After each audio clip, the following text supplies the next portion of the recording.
가끔은 저도 제 자신을 못 믿을 때가 있어요. 근데 저보다 더 저를 많이 믿어주셔서 한결같이 제 마음 한켠에서 든든한 뭐죠? 의지가 되어주셔서 뭐지?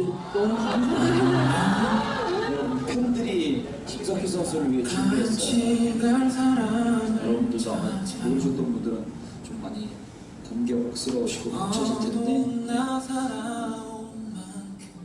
예, 시청자 여러분, JTBC 뉴스룸을 시작하겠습니다. 팬들과 처음 만난 자리에서 심석희 선수는 꿈 같다면서 눈물을 보였습니다. 그 심정을 가늠하기가 어렵습니다. 평창올림픽 이전에도 이후에도 이렇게 환호를 몰고 다녔던 쇼트트랙 국가대표 심석희. 그러나 이렇게 홀로 얼음을 지치며 앞으로 나아갔던 것처럼 이번에는 외로운 싸움에 뛰어들었습니다. 수사에 나선 경찰은 심 선수의 휴대전화 등을 분석해서 성폭행 피해 정황을 파악하고 있습니다. 또 조재범 전 코치에게 폭행당한 다른 선수들도 성폭행 피해를 당했는지 수사를 확대할 계획입니다. 먼저 신아람 기자입니다. 경찰은 성폭행 피해 고소장을 접수한 뒤 심석희 선수를 2번 불러 조사했습니다. 조재범 전 코치가 2014년부터 성폭행했다는 진술을 받았습니다. 특히 심 선수는 자신의 휴대전화기 여러 대를 경찰에 제출한 것으로 확인됐습니다.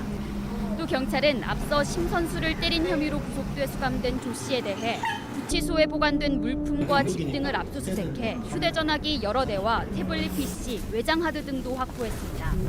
두 사람의 휴대전화 분석 등을 통해 성폭행 정황을 파악하는 데 집중하고 있는 겁니다. 경찰은 조 씨에게 맞은 다른 선수들도 조사할 방침입니다. 폭행 이후 성폭행 피해로 이어졌는지 여부 등을 파악해 수사를 확대하겠다는 겁니다. 폭행 피해자 가운데 심 선수 말고 여성 선수는 확인된 이들만 2명입니다. 조 씨는 성폭행 혐의를 강하게 부인했습니다. 조 씨 측은 고소장을 받아본 뒤에 무고나 명예훼손으로 맞고소하는 방안을 검토할 예정입니다. 경찰은 압수물 분석을 마친 뒤 구치소로 직접 찾아가 조 씨를 조사할 예정입니다. JTBC 신아람입니다. 조재범 전 코치는 5년 전 전임 코치가 물러난 뒤를 이어서 국가대표 코치가 됐습니다. 그런데 그 전임 코치도 당시에 제자를 성추행했었다는 사실이 밝혀지면서 물러난 것이었습니다. 그리고 그 후임으로 들어선 조재범 코치의 희생양이 바로 심석희 선수였습니다. 백수진 기자가 전해드립니다. 5년 전에도 소치올림픽을 한 달 앞두고 쇼트트랙 대표팀 코치가 퇴출됐습니다. 제자를 성추행한 사실이 뒤늦게 밝혀졌기 때문입니다. 그 빈자리를 채운 사람이 조재범 코치였습니다. 4년이 흘러 평창올림픽을 한 달 앞두고 대표팀의 심석희 선수는 조 씨의 폭행을 견딜 수 없다며 선수촌을 뛰쳐나갔습니다. 그리고 조 씨가 4년에 걸쳐 상습적으로 성폭행을 했다는 주장이 이어졌습니다. 폭행, 협박, 그리고 성폭행의 사슬이 반복됐다는 겁니다. 심 선수 폭행 혐의로 구속된 조 씨는 그동안 11차례 반성문을 제출하고 과거 제자들에게 합의도 부탁했습니다. 경찰 조사 과정에서 폭행 피해를 진술한 또 다른 3명과 합의했고 심지어 심 선수에게도 합의를 요구했습니다. 일부 피해자들과 합의는 1심에서 내려진 징역 10월의 판결에도 영향을 미쳤습니다. 이처럼 형량 줄이기에 나선 조 씨의 모습은 심 선수에겐 두려움으로 다가왔습니다. 훈련장과 각종 국제대회에서 다시 마주칠지도 모른다는 공포입니다. 실제로 조 씨는 폭행으로 대표팀 코치직에서 물러난 뒤 중국에서 지도자 생활을 준비했습니다. 반성 대신 억울하다며 재기를 노리는 과정에 심 선수는 앞으로 있을 고통으로부터 자신을 지키기 위해 또 다른 고통을 드러내야만 했습니다. AFP 통신을 비롯해 외신들은 한국 스포츠에 폭력이 만연했다며 심 선수의 성폭행 피해를 보도했습니다. JTBC 백수진입니다. 예, 저희도 놀랐다, 성폭행까지는 몰랐다면서 쇼트트랙 선수들은 함께 놀랐고 가슴 아프다면서 선수 부모들은 말을 잃었습니다. 오늘 쇼트트랙 곳곳에 반응들입니다. 대표팀을 지휘했던 전직 코치는 이런 일은 예전에도 있었다면서 그동안에 수면 아래에 가라앉아 있었을 뿐이라는 말도 남겼습니다. 박병현 기자의 보도입니다. 쇼트트랙 국가대표 선수들은 오늘도 훈련을 이어갔습니다. 다음 달 1일 열리는 쇼트트랙 월드컵 준비를 위해 일주일 전 소집됐습니다. 심석희는 오늘 훈련은 빠졌습니다. 쇼트트랙의 성폭력 파문에 국가대표팀 감독은 말을 아꼈습니다. 월드컵에서 좋은 성적을 낼 수 있도록 해서 이 나쁜 소식은 조금 좋은 소식으로 바뀔 수 있도록 노력하겠습니다. 선수들은 당혹스러워했습니다. 그건 잘 몰랐어요. 그것까지는 저도 몰랐어요.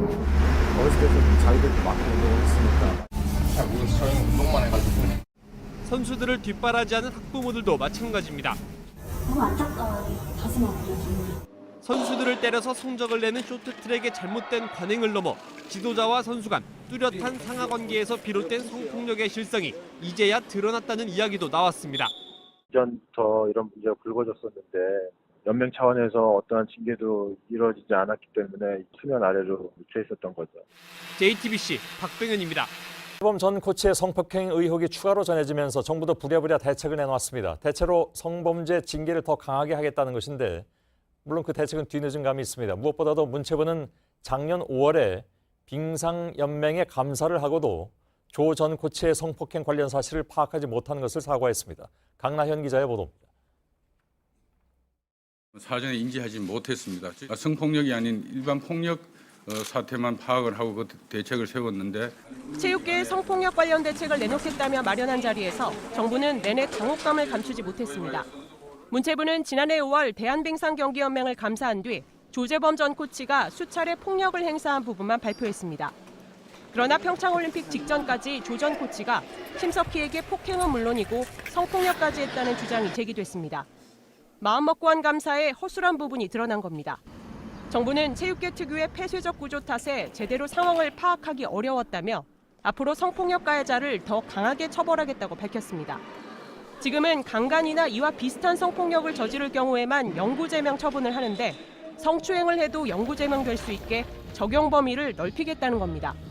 성폭력으로 징계를 받으면 국내는 물론 해외에서도 체육 관련 단체에서 일을 못하게 하는 방안도 내놨습니다.